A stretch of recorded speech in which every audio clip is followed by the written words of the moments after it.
Bismillah, alhamdulillah, wassalatu wassalamu ala rasulillah wa ala alihi wa ashabihi wa mawala. Ashhadu an la ilaha illallah wahdahu la syarika lah, wa ashhadu anna muhammadan abduhu wa rasuluhu la nabiyya wa la rasula ba'dah. Allahumma salli wa sallim ala hadha nabiyil karim nabiyina Muhammadin wa ala alihi wa ashabihi ajma'in. Hadratul ulama wal fudala, wabil khusus Kasepuhan Sempuri, hadir para pengurus kuartir sareng sadaya peserta dina enjing-enjing ieu. Ini bahasa Sunda bahasa siapa? Bahasa Indonesia. Alhamdulillah di pagi ini Allah mentakdirkan kita bisa berkumpul bersatu berpadu di masjid yang kita banggakan untuk sama-sama merefresh agar pemahaman kita, agar kompetensi diri kita ini mudah-mudahan bisa bertambah. Yang khusus di pagi ini diamanahkan ke saya untuk membahas tentang imam, khatib, dan penceramah. Saya kira ini materi yang sangat berat, apalagi kalau harus disampaikan oleh saya, karena saya sebenarnya bukan kiai, tapi saya adalah seorang perawat, tukang masang infus, tukang nambahan milih bentuk, tukang bahan kekeogun. Jadi mohon maaf kalau misalkan nanti dalam materi yang saya sampaikan ini tidak sesuai dengan harapan bapak-bapak sekalian, tapi mudah-mudahan saya berupaya berusaha sekuat tenaga supaya materi ini bisa berhasil guna. Saya teringat sekitar 23 tahun yang lalu, tahun 99, saya pernah menjadi wakil Kabupaten Ciamis dalam pelatihan juru dakwah pembangunan di Bagalama Ayah, pelatihan juru dakwah pembangunan. Itu salah satu pematerinya itu Pak Ketua MUI Jawa Barat, Pak Kiai Toto Abdul Fattah. Beliau bercerita begini, kualitas umat manusia itu ada banyak macamnya. Aya anu ka masjid nate ngan ukur sabulan sakali. Aya anu ka masjid nate saminggu sakali. Aya anu ka masjid nate sehari 2 kali. Dan maghrib jeung isya unggul. Ada yang ke masjidnya itu sehari bisa sampai 5 kali. Nah, yang beliau ingatkan ke kami itu, nah, tipe yang ke masjidnya saminggu sakali dina jumaahan ngumpul, maka ini harus dijadikan sarana pembinaan kita kepada umat, kepada masyarakat, agar datang ke masjid jumaahan itu hatinya terbina dan terisi. Ulah menikah ke rumah, datang ke masjid nagegan ukur saminggu sakali, pas ke masjid terhati. Jadi khatibnya itu menyampaikan tefaham boro-boro ninjang keur ngadengekeun jang macana wae kadang-kadang terhati. Misalkan mohon maaf ketika khutbah dengan bahasa Arab semua kan kadang-kadang macana wae tefaham. Jadi sayang betul kesempatan yang emas ini, kesempatan yang baik ini kalau tidak dimanfaatkan oleh kita sebagai sarana untuk melakukan pembinaan. Ini sebagai persepsi kita. Kemudian di sisi lain kita ingat bahwa dasar dharma pramuka itu yang pertama itu adalah ketakwaan kepada Tuhan yang Maha Esa. Artinya apa? Semua aktivis pramuka, semua orang yang tergabung dalam kegiatan kepramukaan ini harus menjadi orang-orang yang bertakwa. Karena memang harus menjadi orang yang bertakwa, maka tidak ada pilihan bagi kita untuk menyebarkan dan untuk memupuk, untuk meningkatkan kualitas ketakwaan ini. Karena apa? Karena di dalam Islam yang namanya keimanan, ketakwaan itu fluktuatif. Imam Asy-Syafi'i menyebutkan yazidu wa yanqus. Namanya keimanan itu kadang ada di atas, keimanan itu kadang ada di bawah. Rek tarawih poe ahli jima pangharep. Karena keimanan sedang di atas. Hari kedua datang kan godaan. Kurang ke umur karek 30 tahun tuh aki-aki dia terus 30 tahun jadi nyala saya ditukang dinamah kan gitu. Maka yang tadinya ada di software depan pindah menjadi software apa yazidu. Maka dengan dua dasar inilah saya kira, dengan dua latar belakang inilah kita penting memahami bagaimana kualitas khatib dan bagaimana, mohon maaf ini ada yang perempuan, bagaimana kita agar bisa menjadi penceramah yang baik. Karena apa? Karena metodologi untuk menyampaikan suatu pesan itu sangat membantu supaya bisa mudah dicerna. Semakin baik metodologinya, maka insya Allah si penerima pesan akan semakin mudah. Tapi semakin buruk metodologi, maka boleh jadi si penerima akan sulit mencerna dari apa yang kita sampaikan. Saya kira untuk kurikulum ini tidak perlu ada harus kenal.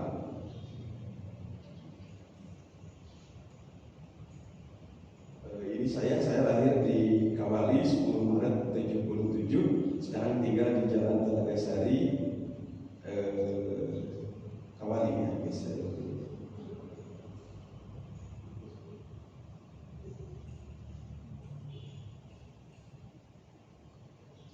Nah ini, Allah menciptakan manusia itu dalam bentuk yang paling sempurna.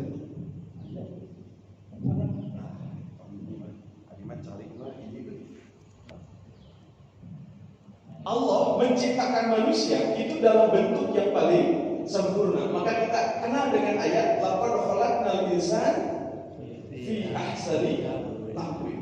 Maka kalau kita boleh digambarkan, kuadran potensi diri itu ada 4. Ada potensi diri di kuadran A, kuadran 1, ada di kuadran B, ada di kuadran C, ada di kuadran D. Ini apa bedanya? Potensi diri itu yang pertama ada di kuadran A. Kuadran A itu adalah potensi diri yang paling bisa mendukung kehidupan kita. Karena apa? Karena kalau di kuadran A itu potensi diri yang saya tahu orang lain tahu. Saya tahu orang lain tahu. Ini paling enak itu. Saya tahu saya penceramah, orang lain tahu bahwa saya penceramah. Ya sudah. Itu insya Allah kita bisa hidup, bisa berdiri dari potensi diri yang saya tahu orang lain. Saya tahu penyanyi, orang lain tahu bahwa saya penyanyi. Ya Allah, bro, itu sekali konser, sekali manggung bisa dibayar berapa? Itu kalau potensi diri kita ada di kuadran. Nah, ada lagi potensi diri itu di kuadran B. Saya tahu, orang lain tidak tahu.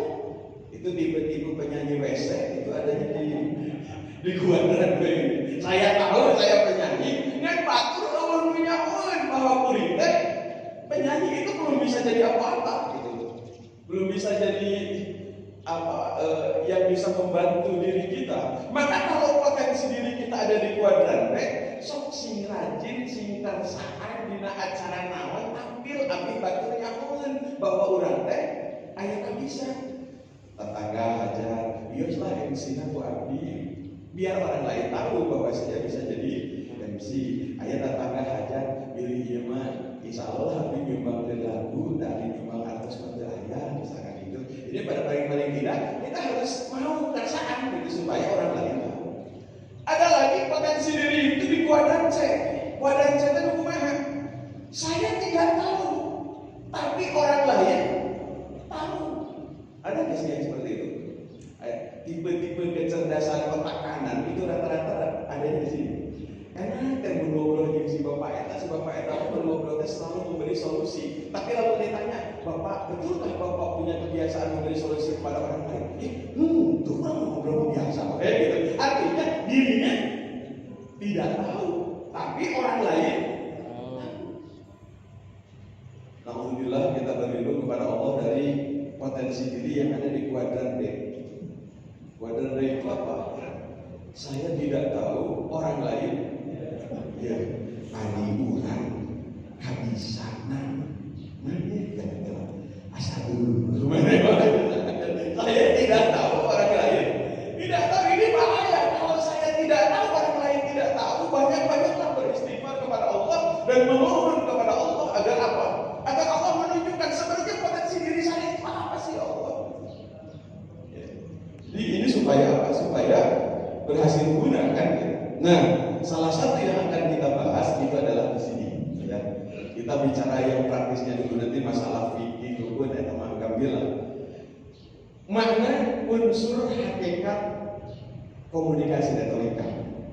Dalam bahasa Arab itu ada yang disebut dengan mutakallim, ada yang disebut dengan mukhatab, ada yang disebut dengan ghaib. Dalam bahasa Indonesia kita belajar ada pihak ke-1, ada pihak kedua, dan pihak ketiga. Dalam bahasa mudanya ada si pembicara, ada yang diajak bicara, ada yang dibicarakan. Suatu komunikasi yang baik di luar anak budaya. Leungit hiji rusak. Pembicara ayat anu diajak bicara teu aya. Ngomong sorangan beureum dianteurkeun ka bahasa kieu. Jiwa ngomong itu aya dijawab aja bisa orang-orang aja. Atau kasusnya terbalik. Yang diajak bicara ada, tapi pembicara tidak datang. Betul nanti sumping. Jadi betul misalkan itu ya. Apakah terjadi komunikasi yang baik? Tidak. Akhirnya si pembicara ada, yang diajak bicara juga ada, tapi tidak ada yang dibicarakan. Eta mandi di datang lebih katakan balik nantung ngomong. Jadi kira-kira terjadi komunikasi yang baik? Tidak. Maka ini tiga unsur ini harus ada. Harus ada si pembicara, harus ada yang diajak bicara, dan harus ada yang dibicarakan oleh lagi. Nah, maka ini unsur retorika itu harus ada ketiga-tiganya. Nah, bagaimana praktisnya? Karena ini judulnya praktis dan harus praktek. Maka proses pidato itu satu, proses khutbah itu, proses pengajian itu, pertama harus ada persiapan. Boleh nggak saya agak mengkritik ke dalam? Dulu Islam ini latar belakang disertasinya Prof. Miftah Farid. Dulu Islam di Indonesia disebarkan oleh 9 orang yang disebut dengan wali songo. Tapi oleh 9 orang itu ternyata bisa menyebarkan Islam dari timur ke barat, dari utara ke selatan oleh 9 orang. Hari ini penceramah nyaris ada di tiap RT, ada di tiap RW, tapi umat lain begi soleh, tapi kalah begi soleh. Kenapa ketika dulu penceramah itu jumlahnya sedikit, umat bisa dekat dengan Sang Pencipta, sementara hari ini penceramah semakin banyak, tapi umat semakin jauh. Maka boleh jadi salah satunya ini, satu, persiapan. Mohon maaf, banyak khotib itu yang tidak terbiasa melakukan persiapan. Rek kumaha hasilna halus lamun persiapan oge. Jadi kalau umat mustami pendengar ingin baik, maka seorang khotibnya pertama yang harus dia lakukan apa? Persiapan dong, materinya yang bagus. Saya punya pengalaman pribadi, punten ulah kasih kurang tarik baik. Jadi satu waktu hari Jumat saya ingat, itu saya mau ngisi pengajian di salah satu desa di Lembur di Kabupaten, dan kebetulan pagi-paginya ngisi kuliah di kampus. Pas itu karena pertanyaan jawabnya agak panjang, saya baru keluar jam 11. maksud budak kalau tetapi Jumat dibalik deh di hiji masjid di sisi jalan. Eta qadarullah khotib dan persiapan. Padahal hari tadi bulan Rajab. Pas naik panggung kurang pak niangan teks menang dibaca. Begitu dibacakan kata persiapan kan ada. Alhamdulillah rabbil alamin. Urang sadaya aya dina dinten kedua sesi Ramadan. Ada hari mana? Kapan boro-boro nih mustami jadi apa namanya? Jadi terjadi perubahan perilaku. Anu aya tara hayang siri karena apa? Karena hilangnya. Jadi ini apa namanya persiapan telah dianggap sesuatu yang sepele, suatu proses dakwah yang baik itu akan berhasil guna dan tepat guna apabila kita melakukan persiapan. Karena apa? Kita akan tahu ini mustami itu butuhnya apa? Ini mustami itu keperluannya apa? Ulah berpikir cek orang Sunda mah jalma botak diberi sisir. Kira-kira butuhnya apa sih? Jalma botak diberi sisir maka orang butuh. Jadi jangan sampai kita memberikan materi yang sungguh mustami tidak butuh dengan materi itu. Kemudian pelaksanaan dan evaluasi. Kumaha langkah-langkahnya kita share. Persiapan pertama ini menjadi syarat penting ya dalam Islam. Innamal a'malu binniyat. Luruskan niat. Seorang tenaga khatib khutbah, seorang tenaga dakwah itu harus memiliki kelurusan niat. Jangan niat-niat karena yang lain. Mohon maaf ya. Saya itu kalau ada yang mau mulam ngawas hek naras pak sabaraha maharna itu paling kasih. Jadi kesana hari ngaji teh kudu naon namanya siga kudu mesin siga jual beli. Bahkan pernah satu waktu ada yang merintahkan ngaji untuk dia nikahan. Saya kebetulan masih di kampus ketemu dengan istri. Nelpon, tanggal saat bisa nggak? Ditinggalin di jadwal, alhamdulillah bisa. Pas di kampung nih, nitipkan amplop diserahkan DP. Ini ayah duit ngaji pakai DP. Itu saya jujur aja, saya pakai ojek, pang balikin kan 7. Abi mau jadi ngaji, namun pakai DP. Sebab apa? Kalau niat kita dalam berdakwah, niat kita menjadi khatib, niat kita mengisi pengajian, itu sudah bukan karena Allah, maka pasti hasilnya juga tidak akan baik. Hasilnya tidak akan baik. Karena apa? Karena sudah salah niat dari awal. Mohon maaf ya, ibu-ibu ngaji ke masjid, lamun niatnya untuk menambah ilmu, insya Allah itu akan menambah ilmu dan menambah pahala. Tapi lamun niatnya rekuat dia perempuan tiung batur kan beda artinya. Tak begitu aja beda teh. Kali si eta kenawan gini, tiungnya halus saya mau macam ini, benar ini, cuma mikir ganti mana aja, dia aing hidup bulan. Itu kan gara-gara niat ini. Mohon maaf, ini penting disampaikan ke tenaga muda, penting disampaikan ke khatib muda, penting disampaikan ke penceramah muda bahwa Islam itu harus menyebar. Yang salah satu syaratnya itu adalah ada ketulusan niat. Sebab kalau dari awal ini sudah salah, dan saya ingin ingatkan kepada saudara-saudara, ya ari setan mah ngagoda manusia sebenarnya lain memeh nawukul. Sebelumnya kita lulus pas pelaksanaan, boleh jadi kita lulus. Jadi setan mah ngagoda terus memehna kami ikhlas. Begitu naik ke panggung, itu ini ayam pahlawan jika gelis bisa niat kalau acara mati jadi budi tarik jika dikeprokan jika jauh mati bagi ngaku. Eta didinya kadang-kadang dipelihara itu ya Allah, kami mau karena Allah.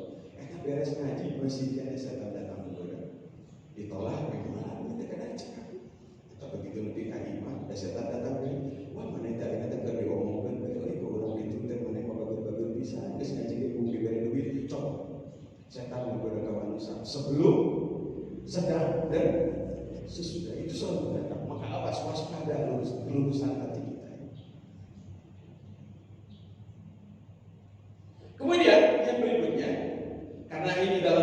persiapan, maka kita harus pandai memilih judul atau topik. Sengaja ini karena PowerPoint sudah ratusan kali dipakai, jadi sudah agak lama. Dulu itu zaman ramainya fighting dengan bonek berikutnya saya pakai gambar yang ini. Pertama, memilih judul itu harus yang aktual. Aktual itu apa? Up to date. Akhirnya kebutuhannya naon gitu ya. Jadi kalau sekarang misalkan boleh ya di khutbah cuma itu membahas kelangkaan minyak goreng, misalkan gitu ya. Misalkan ya. Nah, bagi tenaga pramuka kan harus bisa memberi solusi ke minyak goreng itu kumaha carana meletik anu efektif, misalkan gitu apa. Jadi aktual. Kalau di masyarakat misalkan usung panen, maka boleh jadi Bapak Ibu pengajiannya itu, khutbahnya itu membahas tentang zakat pertanian misalkan gitu. Kalau di masyarakat musim demam berdarah, maka boleh jadi khotib yang membahas itu adalah bagaimana pola hidup sehat, misalkan at-tahuru syatrul iman, ya. Kemudian memilih topik itu harus relevan, kudu bisa nyambung dengan situasi dan kondisi gitu. Jangan sampai tidak nyambung. Anda bapak-bapak diperintahkan untuk menjadi wakil dari keluarga, menyampaikan sepatah kata, dua patah kata karena meninggal misalkan, ya, karena ada saudara yang meninggal, Pak, puntenlah nyarios atas nama keluarga di kuburan, maka awas kudu nyambung sing teman. Bismillahirrahmanirrahim. Alhamdulillahirabbil alamin. Alhamdulillah aya jawaban apa gitu. Kan paling itu sing nyambung itu. Inna lillahi wa inna ilaihi raji'un. Saudara kita yang tadi malam masih bersama-sama dengan kita, masih bersama-sama dengan ibu, masih bersama-sama dengan bapak. Allah mentakdirkan lagi dipanggil olehnya tadi jam 5.15. Kita atas nama keluarga tentu kita bersedih dan beri gitu atas nama nyambung. Boleh dipikir? Nyambung. Alhamdulillahirabbil alamin. Saudara kita telah dibunuh dan telah meninggal dunia. Semoga dunia di sekitar kita menjadi lebih aman. Bisa nanti dia tidak ada lepas. Jadi si pintar itu milih anu nyambung dan kumaha ya. Kemudian yang berikutnya tentu ya harus islami ya. Namanya khutbah kan kudu islami. Mas saya khutbah teh islami atau pengajian ya harus islami. Mas saya pengajian itu islami. Hubungkan segala sesuatu dengan Islam. Dan namun sih itu bisa dihubungkan dengan Islam, semuanya juga bisa dihubungkan dengan Islam. Apapun, apakah itu kesehatan, apakah itu ekonomi, apakah itu pertahanan, apakah itu hukum, apakah itu bahasa, itu semuanya bisa diikatkan dengan nilai-nilai Islam. Maka tentu seorang penceramah yang baik, apalagi seorang tenaga dai khutbah itu harus Islami dalam memilih judul itu, ya. Kemudian tadi persiapan, nah ini juga masih di persiapan. Kita harus memilih metode. Metode pidato itu namanya sih paling mudah ya opat. Satu metodenya membaca. Ya, metode membaca. Metode membaca ini dipakai oleh siapa? Ini sebaiknya dipakai oleh satu pejabat-pejabat yang punya implikasi besar apabila dia salah ucap. Maka pokoknya pejabat mah usahakan kudu maca abdi lamun aya salah teh kali alungkeun kana nulisna. Udah mah urang bacakeun buku gitu misalkan ya. Tapi mohon maaf, metode membaca ini tidak begitu bagus karena apa? Monoton. Ngarankeun maca mah kitu gitu. Bagi mustami ini tidak nyaman, apalagi kalau mata si pembicara ini tertuju kepada teks tulisan, maka insya Allah mustami bakal keluar seorang-seorang. Gitu. Jadi bersatu, berhiji kan lebih ada namanya ya. Karena bersatu gitu. Ini metode membaca. Bisa juga kita memilih metode menghafal. Ini untuk anak-anak kita usia SD atau sebagian mungkin di usia SMP, ini pasti menggunakan metode menghafal. Kapan ini bisa dipakai? Ya lamun kultum bisa dipakai karena kuliah 7. Ada tablik apa aja ngapal benar. Ya, jadi untuk pidato singkat itu bisa dengan metode menghafal. Tapi mohon maaf, untuk yang panjang metode menghafal ini tidak mungkin dipakai. Dan mohon maaf, metode menghafal itu bisa terlihat dari mata si pembicara. Soal luhur lagi. Abdi wakil di kelas 4 MIP UI Bogor sendiri. Terus tidak pernah melihat Mustafi teko kayak baru bangun tapi itu metode menghafal. Ada lagi metode spontan. Ya, metode spontan. Kalau metode spontan ini, insya Allah ini mah dalam kondisi kepepet. Serentak di panganten atau pada khutbah Jumat, ayo kita dekatkan maka paksa dengan metode spontan. Hanya metode spontan itu biasanya materi tidak terstruktur baik.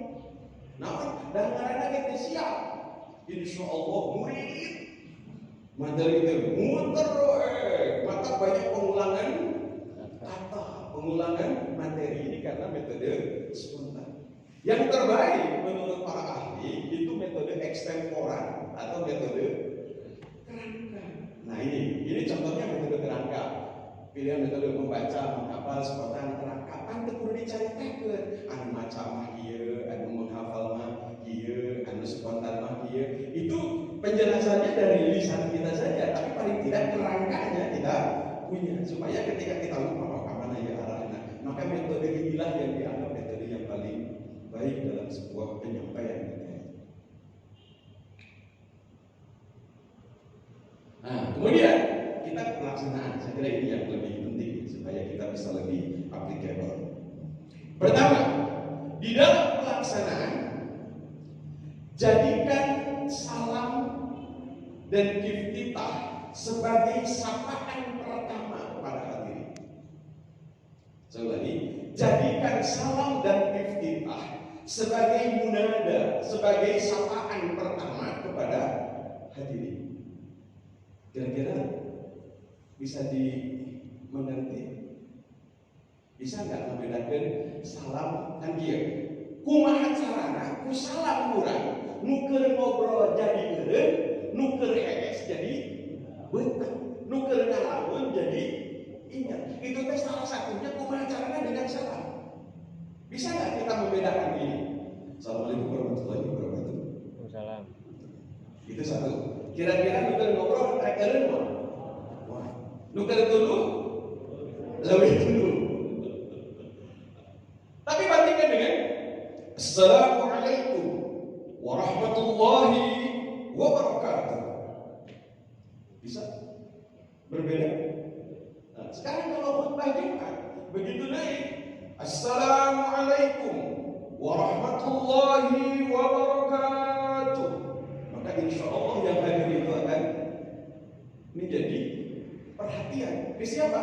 Ke kita sebagai khatib. Tapi beda begitu naik panggung. Assalamualaikum warahmatullahi wabarakatuh. Yuk, izin itu sampai ke depan di kelas. Jangan teman ketemu atau ngobrol gitu. Karena apa? Karena tidak jelas. Gitu. Maka ingat yang namanya salam itu jadikan sebagai sapaan. Kumaha carana tadi mereka menjadi perhatian ke kita. Yang kedua apa? Iftitah. Iftitah itu harus jadi sapaan. Salah satunya dengan cara apa? Dipenggal. Dipenggal supaya enak. Innal hamdalillah nahmaduhu wa nasta'inuhu wa nastaghfiruh wa na'udzu billahi min shururi anfusina wa min sayyiati a'malina. May yahdihillahu fala mudilla lahu wa may yudlilillahu fala hadiya lahu. Itu kan kalau dipenggal-penggal begitu kan enak. Beda deh. Innal hamdalillah nahmaduhu wa nasta'inuhu wa nastaghfiruh wa na'udzu billahi sampai kalau panjang tadi maka akan dipenggal. Alhamdulillahi rabbil alamin. Wassalatu wassalamu ala asyrafil anbiya'i wal mursalin wa ala alihi Itu kalau begitu kan berarti sekali lagi umacarana nuker ngobrol jadi eureun, anu tuduh jadi nyacengar kan gitu. Anu keur perhatian jadi perhatian. Kenapa? Karena salam dan iftitah. Maka kalau salam dan iftitah kita sudah beda, insya Allah kesan pertama begitu menggoda. Selanjutnya kan gitu ya. Jadi usaha terima di awal ini orang sudah merasa tertarik untuk mendengar. Orang dari awal itu sudah merasa punya keinginan untuk mendengar. Maka di sini ini menjadi poin penting kita bagaimana caranya agar salam kita menjadi salam yang baik. Ada yang mau mencoba salam dan iftitah? Sahabat, mangga. Alhamdulillah. Punten, mangga Bapak. Yang kumain sepadas Maina, Mayunda, ieu bae akan tinggal di sadaya. Bapak Tibali.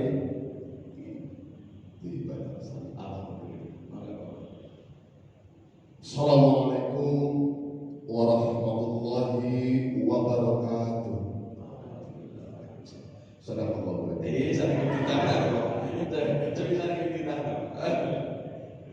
Alhamdulillah wa syukrulillah wa bihi nasta'inu ala umurillah. Sadaqallahu Alhamdulillah. Itu dulu Bapak. Alhamdulillah paling tidak ini sudah menjadi contoh bahwa salam yang baik itu kan salah satunya tadi yang dipraktekkan. Assalamualaikum warahmatullahi wabarakatuh. Paling tidak itu dulu. Assalamualaikum warahmatullahi wabarakatuh. Ada yang lain yang mau mencoba? Yang lebih muda saya kira, ini Bapak kita kesepuhan aja berani, masa yang lebih muda cacing jauh. Ada yang lebih muda silakan. Siapa yang mau mencoba? Mangga. Ayo. Cobi, mangga.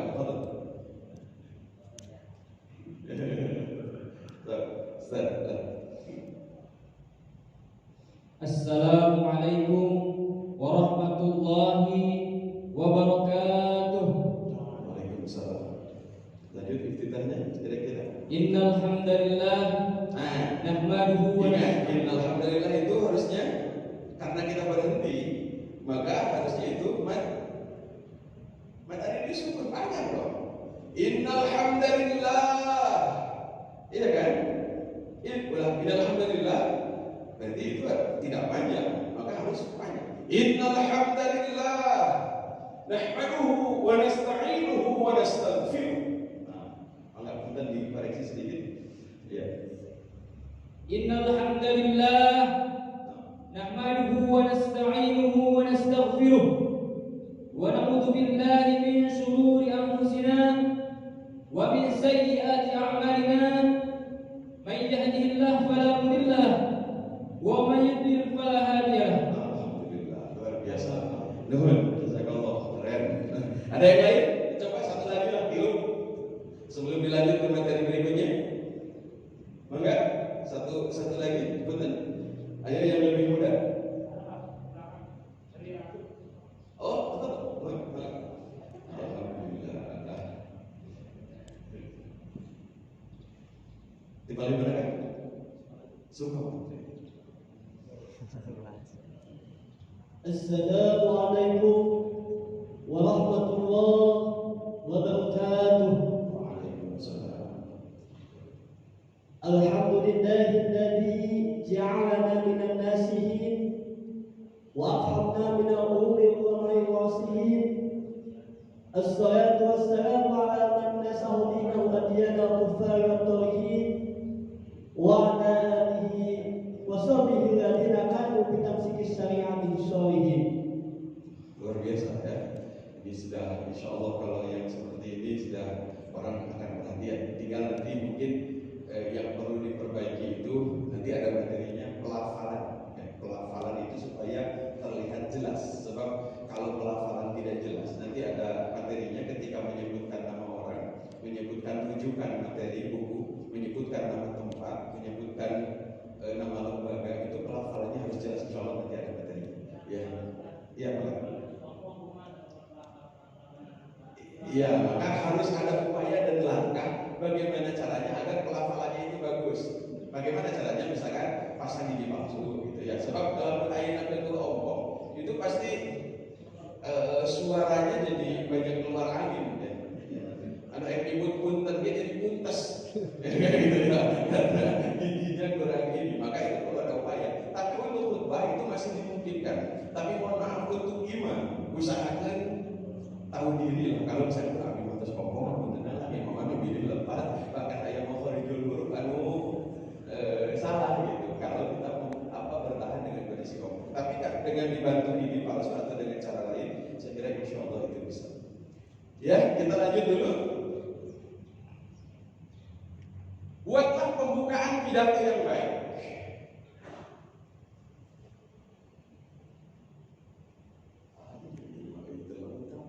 Berarti salah mengambil file. Nih, pembukaan pidato itu, ya pembukaan pidato itu, pertama bisa kita menukil dengan data-data penelitian, ya, data-data penelitian. Jadi ini supaya kita punya data penelitian itu untuk membuka pidato supaya orang menjadi perhatian dengan pidato kita bisa dengan data penelitian. Berdasarkan penelitian Komisi Perlindungan Anak Indonesia, lebih dari 72% siswi se-Indonesia itu pernah tidur dengan lawan jenis. Ini kan pasti orang begini. Padahal anjing bawa anak yang lawan jenis, beragu lain misalkan gitu. Tapi paling tidak data penelitian. Atau yang kedua, bisa dengan short statement. Short statement, apa itu short statement itu?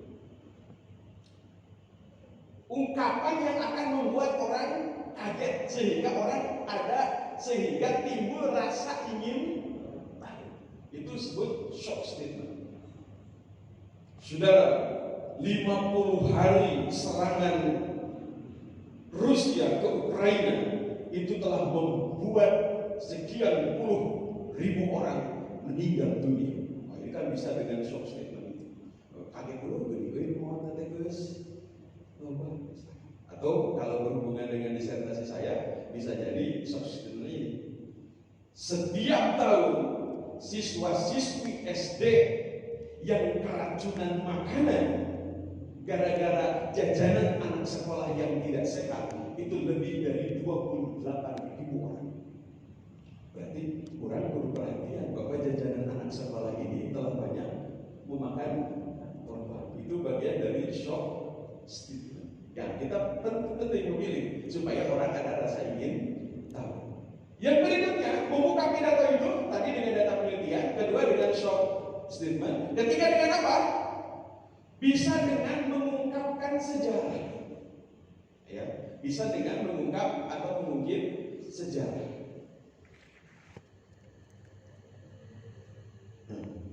77 tahun yang lalu, para pendiri bangsa, mereka memerdekakan bangsa yang kita cintai ini. Itu tepat di bulan Ramadan. Ini artinya apa? Orang tua kita, founding fathers kita, mereka bersepakat bahwa bulan Ramadan adalah bulan penuh karya. Berbeda dengan kita, kadang bulan Ramadan adalah bulan penuh istirahat. Diisu meluk ketika saya ceder dengan dalil yang dikeluarkan, tidurnya orang yang berpuasa adalah ibu orang, misalkan gitu ya. Itu berarti mengaitkan dengan satu kejadian sejarah. Ini kalau di Burudan, di Rajapan itu bisa pakai dengan kejadian, atau di Nuzulul Quran itu bisa dikaitkan dengan nilai-nilai sejarah. Itu menjadi pembuka pidato.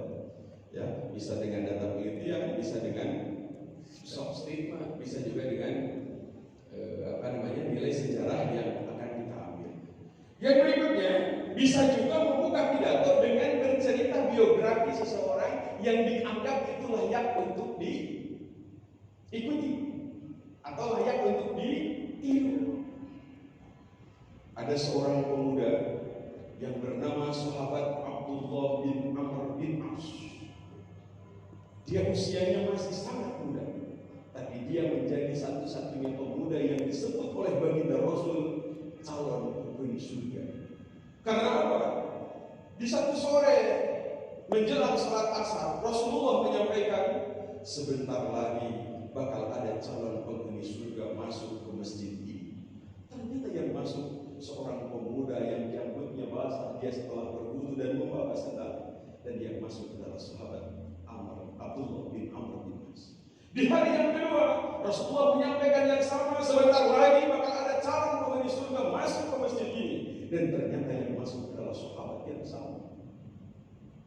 Di hari yang ketiga, Rasulullah menyampaikan hal yang sama, dan yang masuk adalah sahabat Abdullah bin Amr bin As. 3 hari berturut-turut Rasulullah menyampaikan calon penghuni surga akan masuk ke dalam masjid, dan yang masuk adalah sosok yang sama, seorang pemuda yang gagah tampan, yang dia tidak lain adalah sahabat Abdullah bin Amr bin As. Bagaimana kehidupannya sahabat Abdullah bin Amr bin As ini? Cerita kan gitu. Itu berarti bisa dengan bercerita sosok Pak Habibie bisa cerita, sosoknya Pak Soekarno bisa cerita, sosoknya Pak Jokowi bisa cerita. Siapa saja orang yang akan kita tiru, maka dijadikan awal pembuka dalam hidup. Ya.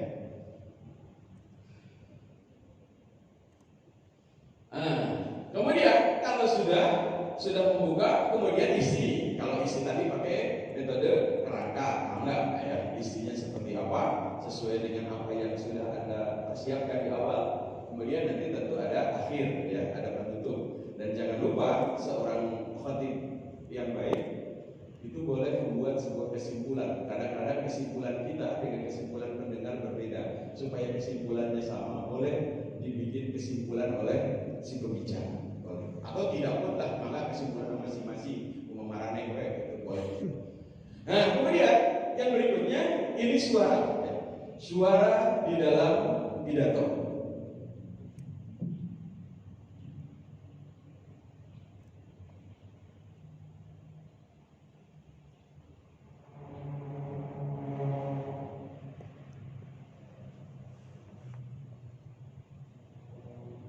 Suara dalam pidato pertama yang harus diperhatikan itu adalah volume. Jadi kalau ruangan sebesar ini, volumenya harus cukup. Tidak boleh volumenya kurang dan tidak boleh volumenya berlebih. Lamun kurang pasti nutukan dulu karena naon asa di PPT. Bapak-bapak, ibu-ibu, kurang sadaya dinasti yang ieu nuju latihan pidato penting supaya pendengar bisa berubah minaz zulumati ilan nur. Kalau volumenya seperti itu, yang di belakang itu asa terpati pedes gitu. Kumaha asa begini. Asa gede usaha. Atau kalau suaranya kenceng terus, kalau kenceng terus, tamat di bibir di materi, lebih ke akhir asa dicarekan gitu ya. Karena volumenya terlalu tinggi. Maka suatu pengajian, khutbah, ceramah atau apapun kegiatannya yang sifatnya menyampaikan pesan, volume ini harus cukup. Tarik teuing entah, lawan teuing, oke?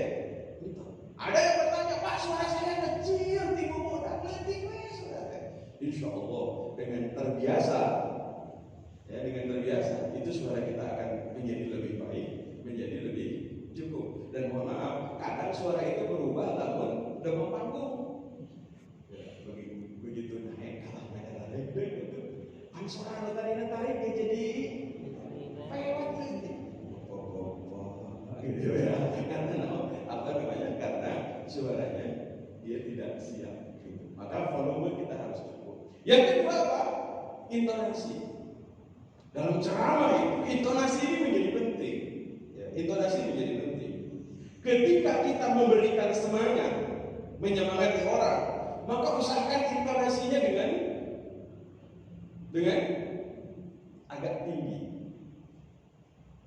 Siswa kelas 12 mau ujian, kita menyemangatinya dengan cara nada tinggi. Anak-anakku masa depan ada di depan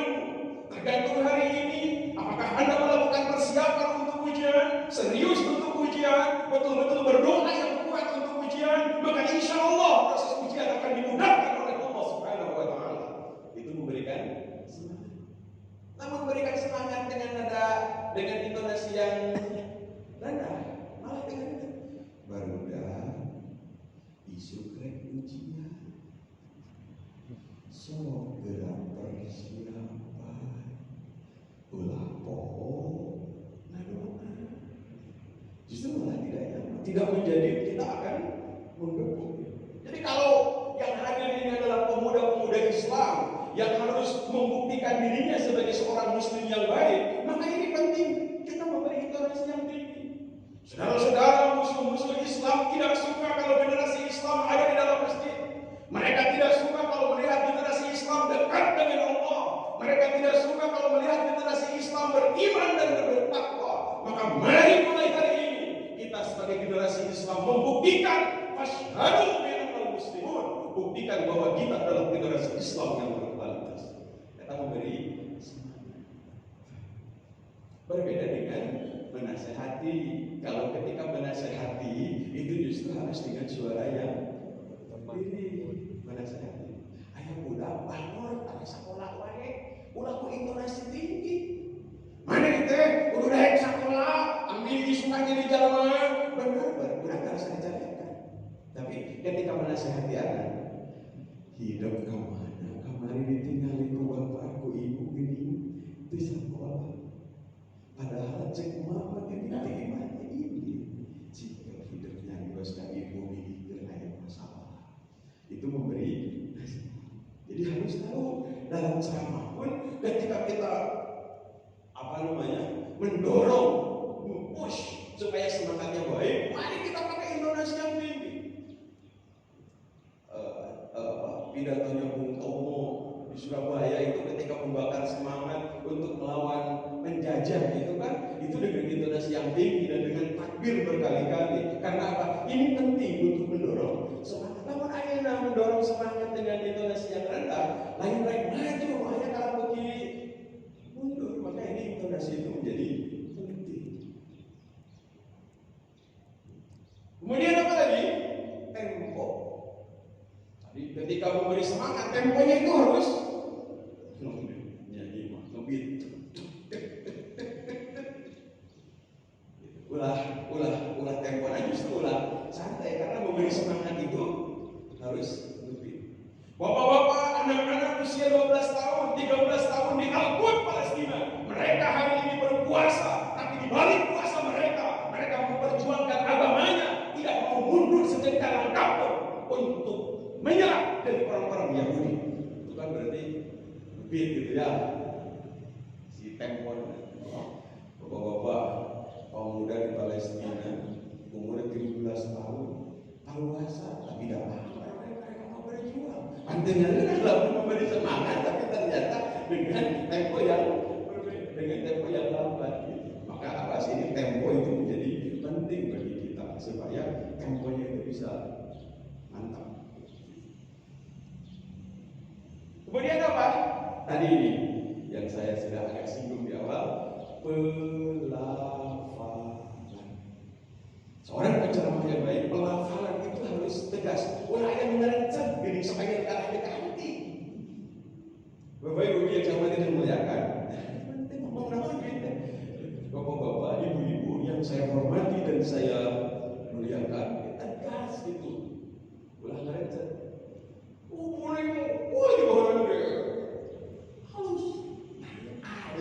Itu sehingga pelafalan itu supaya orang jelas mendengarnya. Ketika apa? Perhatikan satu. Ketika menyebut maroji, referensi, judul kitab, judul buku, apa saja, maka pelafalan harus jelas.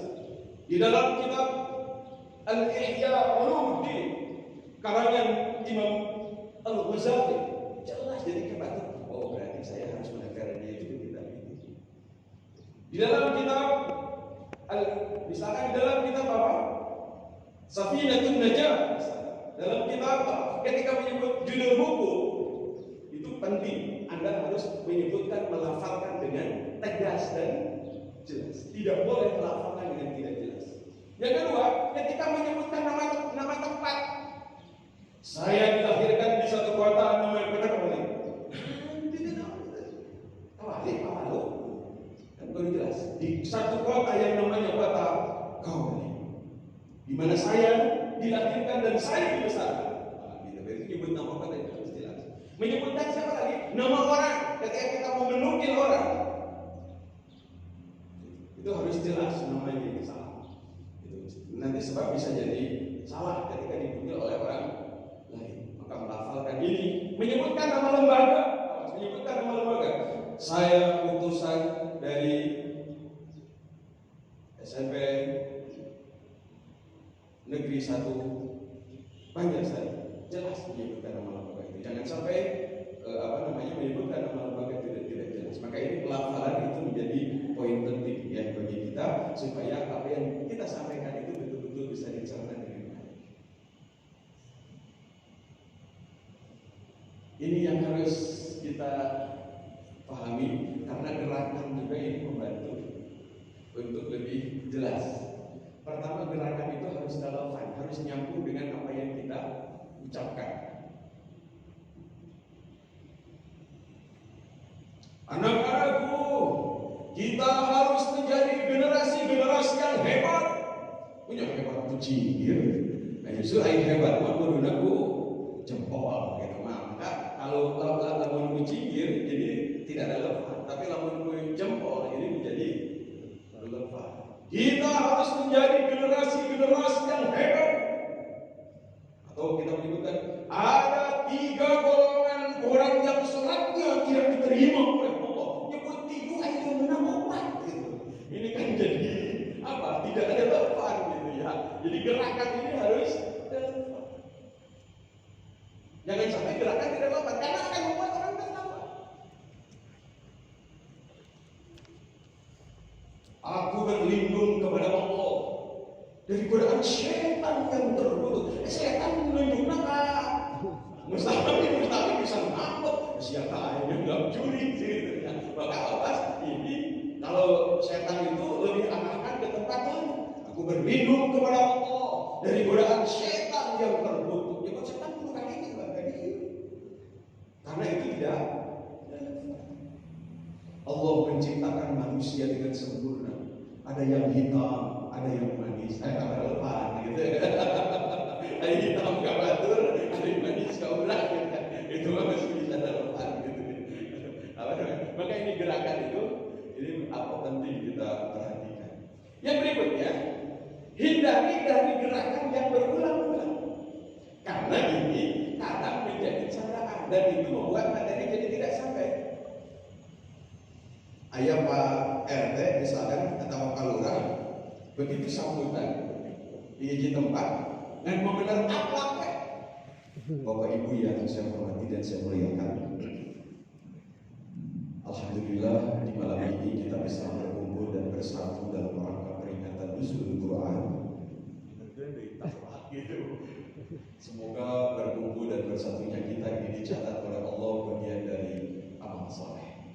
Kayak pas akhirnya beres ceramah tadi ditanya, si Eta mau bergendam baca berapa kali? 10 kali. Karena apa? Karena ada gerakan yang berulang. Karena ada tipe yang lain tampak naon aqua.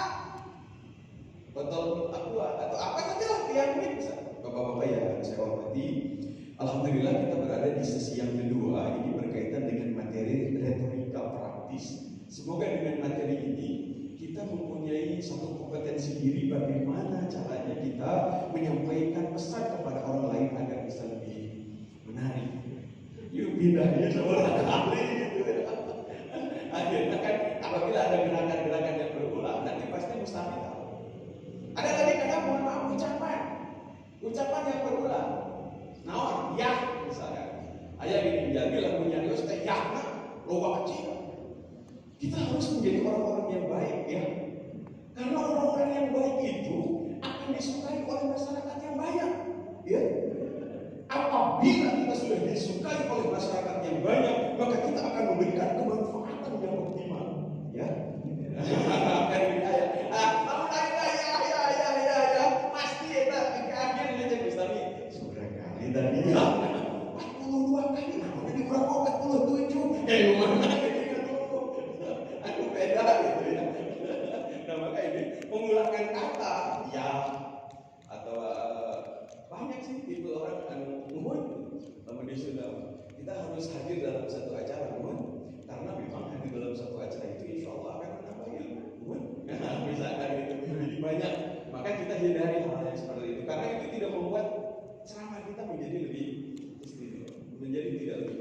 Maka hindari gerakan yang berulang-ulang, karena itu tidak membuat ceramah kita menjadi lebih istimewa. Terakhir, evaluasi. Dalam sebuah ceramah itu perlu ada evaluasi. Ingat, hasil bukan cita-cita. Ini pokoknya penceramah, khatib, dai, hasil itu jangan dijadikan cita-cita. Nah, stres. Lawan hasil jadi cita-cita. Geus ceramah 8 kali ke masjid eta, da mustamina teh anger we. Nu sok museuh anger museuh. Anu karesepna gapeh di pos roda anyar di pos roda. Nah, ieu ngaji teh geuning teu diangkat. Lamun urang berorientasina kana hasil. Tapi kita akan lebih baik dan lebih nyaman menurut saya. Kita yang paling penting menyampaikan.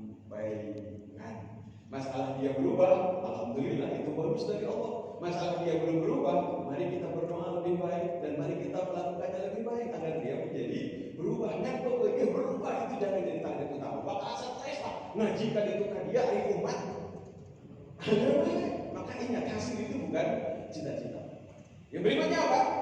Tunjukkan dari setiap yang kita ucapkan bahwa kita yang mulai.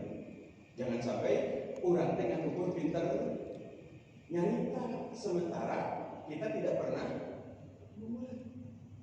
Bapak-bapak, di bulan Zulhijjah ada kewajiban kita untuk berinfak, bersedekah dengan menyembelih hewan kurban. Mau kurban, ayo mereka jangan pernah tadi kurban.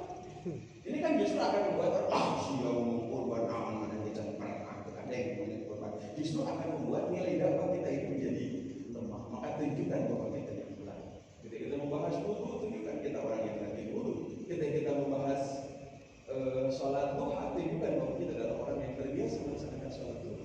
Ketika kita berbicara tadarus, tunjukkan bahwa kita adalah orang-orang yang senantiasa bertadarus. Maka insya Allah apabila itu menjadi perhatian kita, insya Allah dakwah ini akan menjadi semakin efektif. Nah, berkaitan dengan khutbah Jumat. Kalau khutbah Jumat ini berbeda dengan khutbah yang lain. Apa yang membuat beda? Karena di dalam khutbah itu ada rukun. Yang rukun itu tidak boleh ditinggalkan. Ya. Yang rukun itu tidak boleh ditinggalkan. Jangan sampai ada orang yang berkhutbah ternyata dia lupa dengan rukun khutbah. Ya.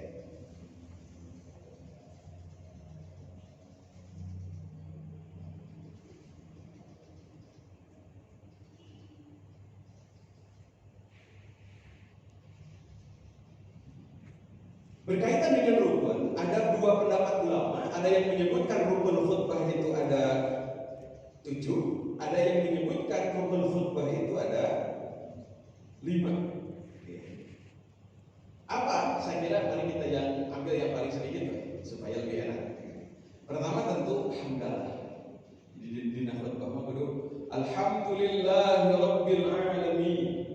Ayat hamdalah atau innal hamda lillah. Itu ayat hamdalah.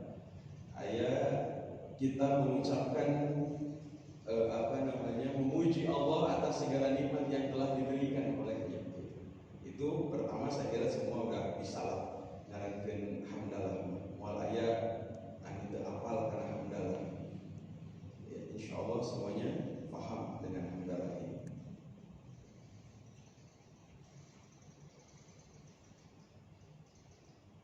Kemudian yang kedua, rukun khutbah itu harus ada sholawat.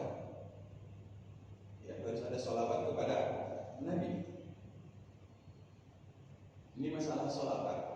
Kita harus menjadi generasi yang tengahan, jangan menjadi generasi yang tidak tengahan, generasi yang wasatiyah. Kaitannya itu dengan membaca sayyidina dan membaca tidak sayyidina, dengan tidak membaca sayyidina.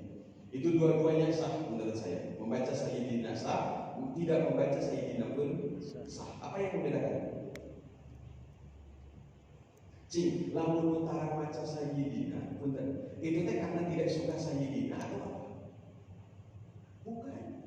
Masalah nama, dia ingin mengucapkan seperti yang dicontohkan Rasul, tidak menambah dan tidak berkurang. Jadi sholawat mah menurut mereka tauqifiyah, sesuatu yang tidak boleh ditambah dan sesuatu yang tidak boleh dikurangi. Seperti Bismillahirrahmanirrahim, itu tidak boleh ditambah dan tidak boleh dikurangi. Padahal sesungguhnya bisa saja Bismillahirrahmanirrahim, Al-Maliku, Al-Qudusu, As-Salamu, Al-Mu'minu, kan boleh saja.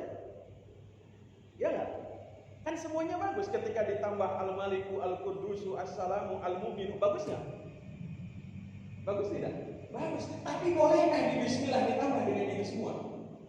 Kemudian dari Bismillah kan Allah kan itu gitu. Itu disebutnya tauqifi. Maka kaitannya kalau ada kita mendengar khutbah yang tidak memakai sayyidina, lain setuju karena maca sayyidina, masalahnya apa? Karena dia ingin mengungkapkan seperti yang dicontohkan Rasul, tidak berkurang dan tidak menambah. Sama seperti Assalamualaikum. Ketika kan secara bahasa Assalamualaikum harus untuk laki-laki yang banyak. Akhirnya lu datang dengan seorang Assalamualaikum, kan bener. Akhirnya doaan Assalamualaikum, kan bener. Nah Assalamualaikum, nah salah. Dan ini itu Assalamualaikum. Jadi tidak dirubah, tidak ditambah, juga tidak dikurangi. Nah jadi yang misalkan membaca sholawat tidak pakai sayyidina, padahal itu rukun sholat, itu bukan karena tidak suka membaca sayyidina. Dia kalau di ngobrol biasa, di pengajian pasti pakai sayyidina. Hanya ketika khutbah dia mengungkapkan seperti apa yang dicontohkan oleh Rasul, tidak berkurang dan tidak menambah. Ini bisa paham kira-kira di sini. Nah jadi awas ini tenaga khatib harus bisa ulang lebih kak. Si kamu khatibnya pakai sayyidina, ayo mana keluar gitu. Tidak begitu. Kita menjadi orang yang tenahan, gitu. Menjadi yang baca sayyidina mangga, yang tidak pun mangga. Toh kita paham dalilnya yang membaca sayyidina ingin lebih memuliakan, yang tidak baca sayyidina juga ingin memuliakan Rasul dengan cara tidak berkurang dan tidak menambah. Saya kira itu lebih enak, gitu. Ya berkaitan dengan itu. Kemudian yang berikutnya, yang termasuk rukun sholat itu adalah membaca ayat Al-Quranul Karim.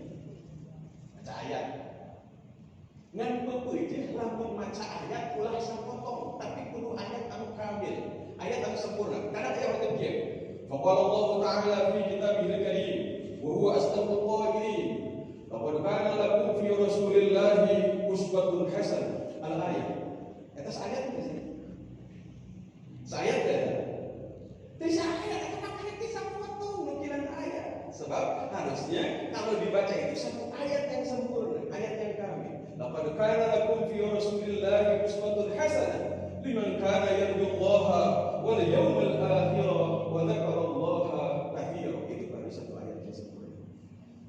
Kita mau khutbah Jumat membahas nuzul Quran. Dzalikal kitab la raiba fihi. Surahul Al-Azim. Masih kene setengah ayat. Jadi para ulama ittifaq bahwa yang disebut membaca satu ayat itu adalah satu ayat yang sempurna. Jadi ulah dipotong pokoknya di dalam tertentu. Beda yang sudah menyampaikan materi, kita harus mengikuti Rasulullah karena Rasulullah adalah uswatun hasanah. Sebagaimana ayatnya, laqad kana lakum fi Rasulillahi uswatun hasanah. Sungguh pada diri Rasulullah itu ada suri tauladan yang baik. Boleh tapi lalu membaca ayat di dalam khutbah berbiji, mah kudu ayat yang sempurna. Maka perlu dibaca lah di dalam Quran ini lebih kamana ya ayatnya gitu. Lebih kamana. Jadi jangan kita berhenti di tengah-tengah ayat karena ini adalah bagian dari rukun khutbah. Kemudian apa yang keempat? Wasiat. Berbiji wasiat apa enggak boleh lupa. Ingat ya. Usikum wa iyaya bitaqwallah wa ta'atihi la'allakum tuflihun. Nah maka ini biasanya yang empat ini selesai di khutbah yang pertama. Ya rukun yang empat ini itu insya Allah selesai di khutbah yang pertama. Hiji namanya hamdalah. Yang kedua salawat Nabi. Yang kedua salawat Nabi. Luka dulu membaca ayat. Luka opat wasiat.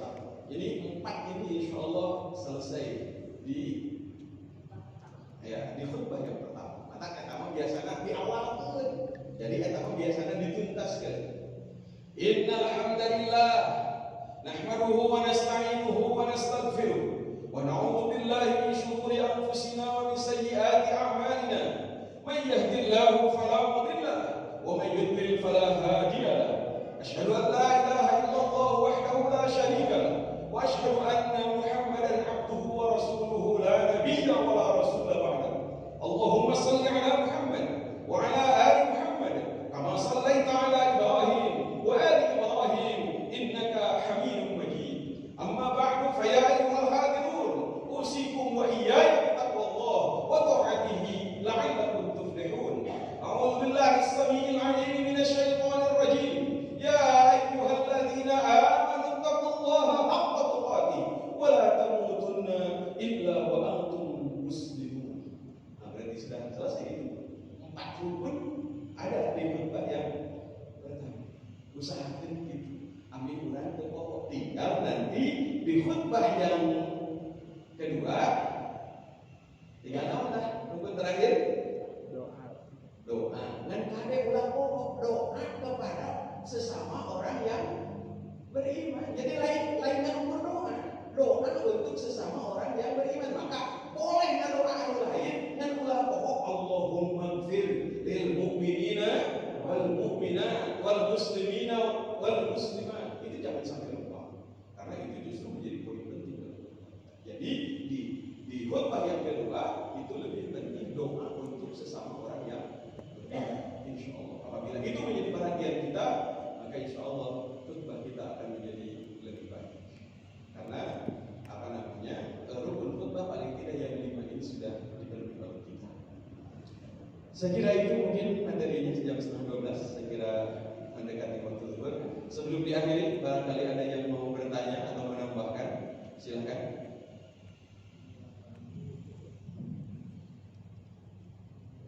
Daya. Bangga.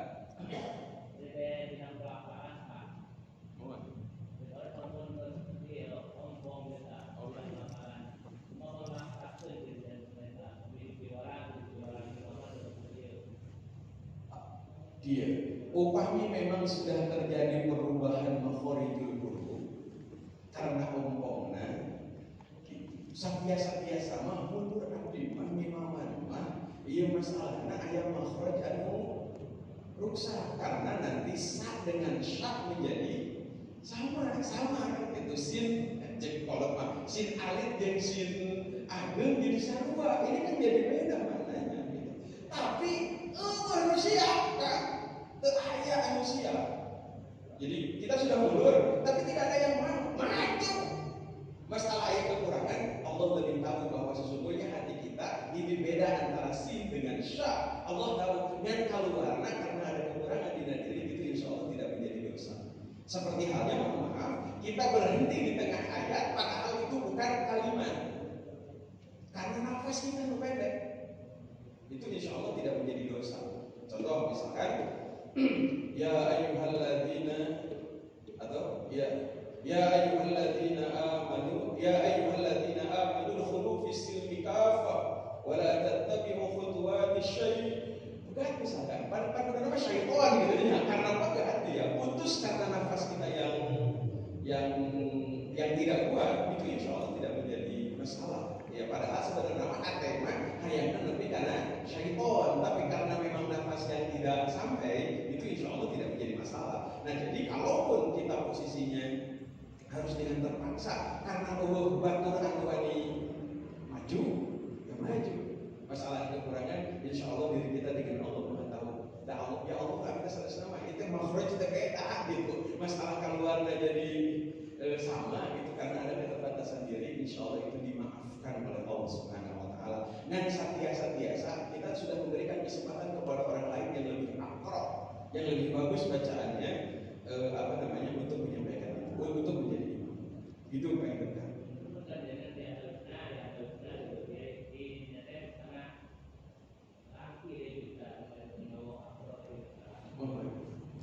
Mohon katakan berarti paling tidak kurang sesungguhnya sudah ingin tidak gitu menjadi imam gitu paling tidak. Tapi karena sudah tidak ada yang siap, tidak ada yang siap untuk